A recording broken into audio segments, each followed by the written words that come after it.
Welcome to सेल्सरमन jobs notifications. और आज हम बात करेंगे MCQ questions for CSIR NET and cell signaling की। ये शायद 6th वीडियो होने वाली है। आपने 5 वीडियो वॉच नहीं की है तो मेरे चैनल पर जाइए, आपको प्लेलिस्ट पर वीडियो मिल जाएंगी, आपको बस प्रैक्टिस करते रहना है। तो जो पहला क्वेश्चन है वो है protein phosphorylation is the part of the most pathways of the intracellular signal transactions. All of the following statements about the phosphorylation are correct except. आपको एक स्टेटमेंट बतानी है, कौन सी स्टेटमेंट गलत है फॉस्फोराइलेशन के बारे में। आपसे कहता होगा phosphorylation is the key part of your cell signalling. ठीक है, तो पहला है phosphorylation can be a serine या थ्रियोनिन। तो आपने पढ़े होंगे फॉस्फोराइलेशन सेराइन या थ्रियोनिन हो सकते हैं। ठीक है, बिल्कुल ठीक है। दूसरा है phosphorylation changes the structure and function of protein. ये तो बिल्कुल सही है। अगर फॉस्फोराइलेशन हो जाती है तो प्रोटीन कई बार एक्टिव होते हैं, कई बार वो डीएक्टिवेट भी हो सकती है, वो डिपेंड करता है फॉस्फोराइलेशन कहाँ पर हो रही है।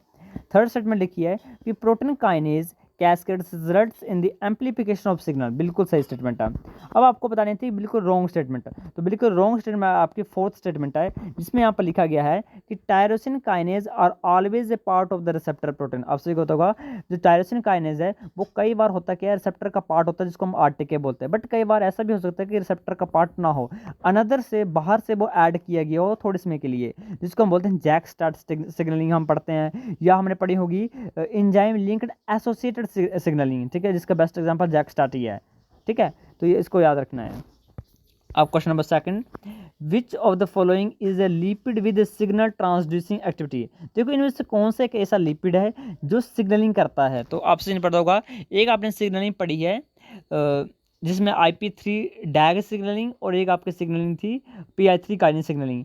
दोनों में आपका PIP2 एक एंजाइम बनता था जो अपना PIP2 को कन्वर्ट करता था PIP3 में। या तो PIP2 ब्रेक करता था, आपका किसको ब्रेक करता था, या तो वह ब्रेक करके आपका IP3 और डैग बनाता था। तो PIP2 एक ऐसा मोलिक्यूल जो लिपिड लिंक्ड है और behaves as a signal transducing. तो आपको option number third is the right answer. Question number third, which of the following kinase evolved later in the time scale of the biological evolution। यानी simple पूछा गया है कि कौन सा एक ऐसा रिसेप्टर जो अभी रिसेंट में डिस्कवर हुआ है।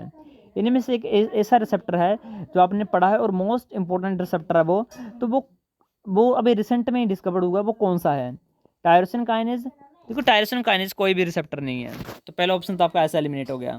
दूसरा है serine threonine kinase, receptor tyrosine kinase या हिस्टिडाइन काइनेज।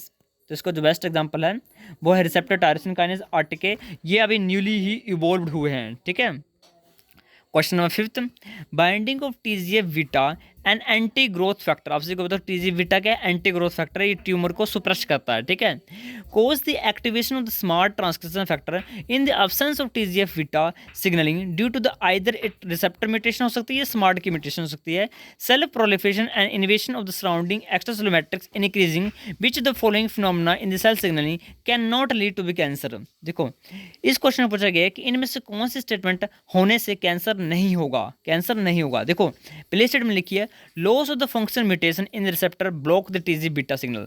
और देखो अगर TGF का बीटा सिग्नल ही ब्लॉक कर दिया गया है तो कैंसर पक्का होगा, क्योंकि TGF बीटा एक एंटी ट्यूमरस फैक्टर है जो कैंसर नहीं होने देता है। अगर लॉस ऑफ फंक्शन म्यूटेशन हो चुकी है और TGF बीटा ब्लॉक हो चुका है तो कैंसर होगा। तो पहली स्टेटमेंट होगी एलिमिनेट, पहली स्टेटमेंट होगी आपकी एलिमिनेट। दूसरी स्टेटमेंट है loss of the function mutation in the smart block the TGF beta. इसमें तो यही है, इसमें भी तो आपका TGF बीटा ब्लॉक ही हो रहा है, तो इसमें भी कैंसर होगा।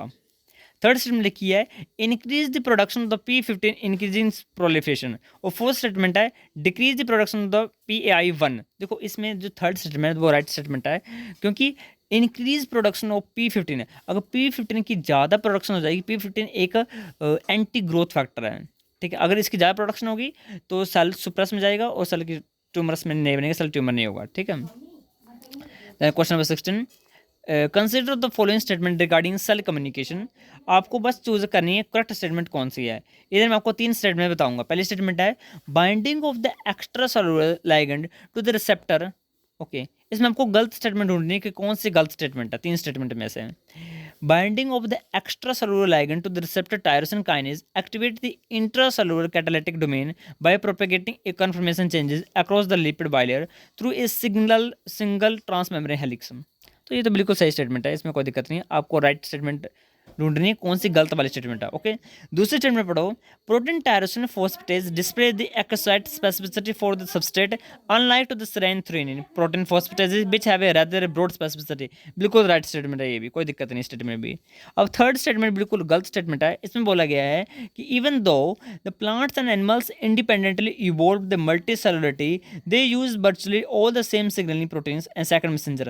देखो प्लांट्स और हमारे सेकंड मैसेंजर ये सेल सिग्नलिंग मॉलिक्यूल्स बहुत ज़्यादा डिफरेंट होते हैं, कोई सिमिलरिटी नहीं होती है, तो बिल्कुल गलत स्टेटमेंट है ये। ठीक है, अब आता है which of the following statement not correct. ठीक है, तो आपको सी ढूंढ लिए, क्योंकि सी इसलिए करेक्ट है, गलत स्टेटमेंट है। इधर बोला कि सेम सिग्नलिंग होती है, सेम नहीं होती, डिफरेंट सिग्नलिंग होती है। ठीक है, question number 7th, characteristics of the intracellular receptor that regulate the gene transcription including all of the following except।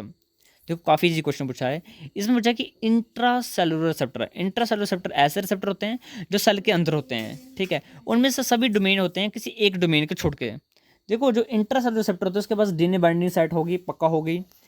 एक ट्रांसक्रिप्शन एक्टिवेशन डोमेन होगा, यस ट्रांसक्रिप्शन एक्टिवेशन डोमेन होगा। क्या उसके पास एक्स्ट्रा सेलुलर बाइंडिंग साइट होगी? नहीं, क्योंकि एक्स्ट्रा सेलुलर बाइंडिंग साइट तो उन रिसेप्टर के ऊपर होंगी जो सेल सरफेस रिसेप्टर होते हैं, यानी जिनके डोमेन सेल मेम्ब्रेन के ऊपर होंगे, उनके ऊपर होंगे एक्स्ट्रा सेलुलर बाइंडिंग सेट। यहाँ तो इंट्रा सेलुलर बाइंडिंग सेट होगी। ओके, तो बिल्कुल गलत स्टेटमेंट आपको ढूंढ गई है, ये लास्ट स्टेटमेंट बिल्कुल सही है। तो अरे इस क्वेश्चन के अकॉर्डिंग आपका right answer option number 3rd।